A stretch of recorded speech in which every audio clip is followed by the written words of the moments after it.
and welcome back to Tea Time with me, Amanda Prochaska. We're so happy that you're here because today is going to be all about managed services, what they are, what type of different categories of managed services are available to you, and I cannot wait to dive in. So let's get your favorite drink of choice and let's dive right in.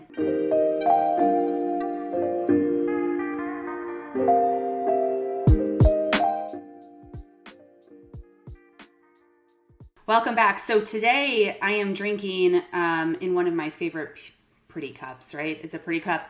It's a peach lemonade tea. It is finally feeling like springtime around here. So I am channeling the springtime vibes with my peach and lemonade tea this morning. So I am so happy again that you're here because managed services is a super important concept to be thinking about as you're moving through your digital transformation journey. Usually what happens is you spend so much time and effort on the implementation. Let's just say you're doing a source to pay implementation or an ERP implementation, and you know how much effort goes into that. Sometimes it takes a couple of years to go through. There's years of planning in advance of that. Lots of resources that are involved in the implementation. And then guess what happens? Everyone rolls off. There's no more money. And you still have a bunch of stuff that you need to work on to stabilize that implementation and really get your ROI of what you were expecting from that digital asset. So here's what happens during the go live. You have this whole list of, man, I wish we could get to that items, or if we only knew that during implementation now that we're live. All of that kind of stuff comes up after go live. And that's what I always tell people. Go live is really the start of your change management activities. That's when you know how people are going to use the tool in reality. You can guesstimate in advance, but you won't know until really go live. And so much happens post go live that's where managed services come in. Managed services, I'm going to explain 3 different areas that you could consider to make sure that you're getting the ROI in your investment. And they're usually, not all the time, but usually a retainer-based or a reoccurring type of a structure for your business. So you can get a kind of a bucket of hours that you can use for that, the money that you're spending, or maybe it's just retainer-based. So you know that, hey, I get this person 5 hours, 10 hours a week to help support my team in this transition. Now, something that not everyone considers, but I would encourage you to consider it today, is that when you're making this transition into a new system, you don't necessarily have the deep expertise on your team. You could have built that during implementation, but it's still not broad-based. You're going to have a handful of people here and there. And so managed services is really important to bring in capability. And that's where I think the highest value comes into play, is where you can bring in experts into your new system, into your team, so your team can learn from them, and you can accelerate the gains because of that knowledge. So that's really where managed services really shines, is you can bring in that expertise on a quick basis and get that maximum ROI faster at the end of the day post-implementation. So area number 1 to consider is what I consider performance improvement. Okay, so performance improvement can be a lot of different areas, but as you can imagine, you're pulling all kinds of things together during this transition. Maybe you've had policy changes and process changes, and obviously the technology has changed. Maybe you have a reorg or a different org structure or new roles for people. There's a lot of things going on. So you make some educated decisions during your implementation, but post-implementation, what I always encourage people to do as part of their performance improvement plan is do a regular health check every 6 months, every year. So you can have an expert come in, look at your configuration, look at your processes, look how you're organized, look at your policies and say, is this still working for you? Or can it be optimized in some manner? A lot of times your what you implement at go live changes dramatically over time. I know major systems, they're upgrading every three times a year. So maybe once a quarter or once, periodically throughout the year. And what's hard for organizations is to keep up with all of those changes. So a health check really helps with understanding that, hey, not only am I looking at my current configuration and what I deployed maybe at go live, but I'm also looking at new capability that's coming in that I might be able to leverage moving forward to really leverage the tool set that I have. So health check is super, super important. Another part of performance improvement is looking at now AI and how AI spot solutions can help you with your end-to-end process. These technologies solve a lot, but they don't solve everything. So if you deployed an ERP or a source to pay solution, there's still gaps in the process here and there where AI now can smooth out those areas. So I'll give you an example of PO confirmations. Super simple in the procurement world, but you don't need to look at every PO confirmation. You just need to look at the exceptions. And so often PO confirmations are being managed either outside of the system or inside the system, but you need a quick way to be able to identify where you have exceptions and where the buyers need action. An AI solution can really help with that, or even matching, making sure the invoices that you're paying, particularly on two-way match, will match your pricing that you have in the system. So there's all kinds of different things that you could be doing, leveraging AI to fill in those little voids along the way. And that's part of managed services. You can bring in someone to help you look at those areas of improvement and put together those AI solutions for you. The last one in performance improvement is your continuous improvement roadmap. So as I mentioned before, you probably have a whole list of items, of enhancements, of different things that you didn't get to at go live, and then new things that you're learning post go live that you just simply need to get done. An expert can come in and help you organize that, help you understand where to start first, second, and third, and etc. Obviously, because there's more than three, but you know what I mean.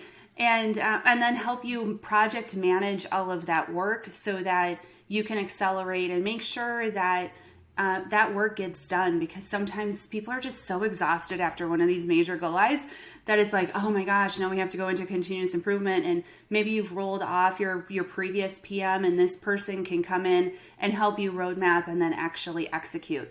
So those are three really great examples of performance improvement managed services that you could be considering if you're going through your digital transformation journey and you're post-implementation, or you're going through implementation but thinking about what's next. Okay, number two I think is a little bit more common when it comes to managed services, but it's still very important to point out, and that is day-to-day operations. So day-to-day operations, sometimes that can take a little bit of a different color. I think the most common one is in the procurement world, who's going to be doing the transactional processing? So are we going to be keeping our buyers in-house? Is it going to go to a third party, an expert third party in this system? Same with accounts payable, ERP, you have plenty of finance roles that you could consider that.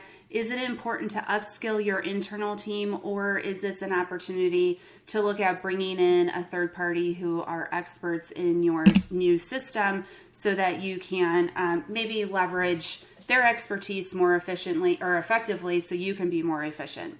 Okay, so the other example in your day-to-day operations is a functional admin, sometimes called system admins, but these are the people that marry process and technology together. And sometimes they're really, really great at customer service. They also typically are the ones responsible for like pulling reporting, or also doing the customer service and training aspects of the support structure around your tool.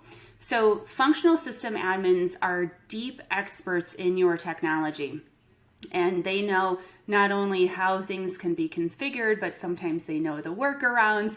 They also know what best practices are, and then they can come into your organization without you having to build that talent internally, and as a fractional resource, support your team. So we have several clients at Wonder Services who do like a part-time functional admin, because functional admins, believe it or not, are very, very hard to find. They're hard to find because the marriage of someone having deep technical expertise, ability to create training, ability to do customer service, ability to understand business processes, that's a very rare person. And it's not a typical skill set that you're bringing into any organization. For instance, in procurement, where does a functional admin go long term, right? So what's their career path? And so now, once you find a functional admin, they're actually also really hard to retain. So we can think about things differently here and bring in an expert on a fractional basis to do this work for you. And at Wonder Services, we actually assign a person. So it's not like you get some random person every single time. This person gets to know your business and understand your configuration and can proactively help you marry that process and policy together, and then also help with the customer service and training. So that's a functional admin. They're great people to have on your team. They also, by the way, they help with upgrades. So if you are on that, like every 3 times a year, you're on an upgrade path, they can do your testing for you. They can make sure that they understand what configuration to turn on and turn off. So really important role to have on your team, and make sure that they're the right people on your team. Okay. Then the third aspect of day-to-day operations is ongoing training updates. So let's just say you don't take on a functional admin, but you just want someone to look at your training every time there's an upgrade, or every time you have a change in your organization where it's changed. Maybe you've added custom fields, or changed the name of something, or added a new process into the technology. All of that needs to be reflected in your training. Now, there are some technologies that are coming out that are super exciting that we're going to be looking at Wonder Services to offer our clients that make this a little bit easier. But until those are a little bit more common, it's important to understand, do you want to have someone internally on your team doing all of those updates and keeping them updated? Or do you want to have a third party who can do it on a rapid basis, who knows the system, etc.? So those are 3 different areas of examples of managed services in your day-to-day operations areas. Okay, number 3, and I'm going to take a sip. I've been talking a lot. Okay, it's so good. Number 3 is what I consider transition support. And you're like, well, what does that mean, Amanda?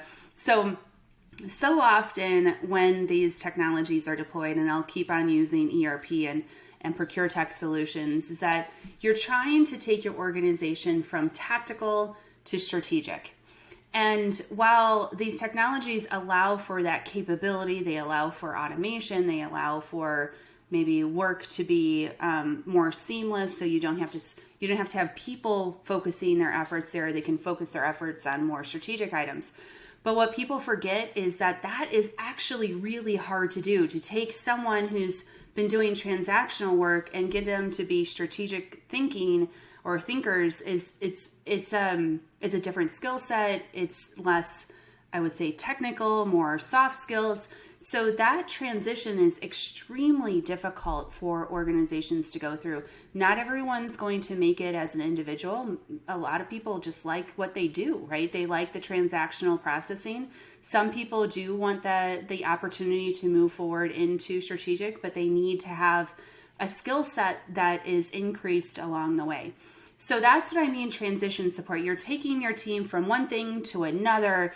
And a lot of times what happens during a technical deployment is that the training focuses on what the immediate need is. And the immediate need is making sure that the process can be automated. Okay, so you will go through this implementation, and the training will consist of making sure whoever is doing that tactical role knows how the automation is going to happen, or how we can transition into that automation. So very technical focused training where now post go live, you have someone who's freed up, let's just say, because of the technology. If you can get that automation, you can get that efficiency from the system, then you have a resource that needs to be trained on what it means to be strategic and what their new role is going to be. That usually doesn't happen during implementation. It's usually post implementation once you've gained those efficiencies. So what we do at Wonder Services is we take the organization through workshops and training, and not your old school training where it's like, I'm going to click through a screen, right? We don't like to do that. It's really experience-based learning that we want to go through, and that's why the workshops are so important, is to make sure that people have the ability to almost have a tactical, like where you can touch and feel it type of an experience, to make sure that they can transition themselves into more of that strategic role. And if people are thinking, well, I'm just going to take my team through negotiations training, that's cool. You can do that. That's a step forward. But becoming strategic is so much more than that. It's a lot of the soft skills, as I mentioned earlier. It's more about influencing versus negotiation. It's about building trusted relationships, communicating effectively, etc. So those are not usually very easy to learn from a textbook, if you know what I mean, or an e-learning course. So transition support is super important, and I would say that is number 3 managed services that you can be considering as you're moving through your digital transformation journey. Okay, so with that said, you've learned a lot about managed services today. I gave you multiple examples for 3 different areas: performance improvement, day-to-day operations, and transition support when it comes to managed services. So as you are looking at maximizing your ROI on your technology investments, don't forget managed services. It's very, very important. Now, if you want to learn more about what Wonder Services is doing in the managed services space, please check out our brand new website. I am so excited about it. You can dive into each of these areas on our website, learn about a little bit more about what we're doing, and then be able to contact us if you're interested in learning more. So check out our website. It's wonderservices.net. And if you've liked this video, please hit like, subscribe so you never miss a beat. Until then, cheers, and we'll see you soon.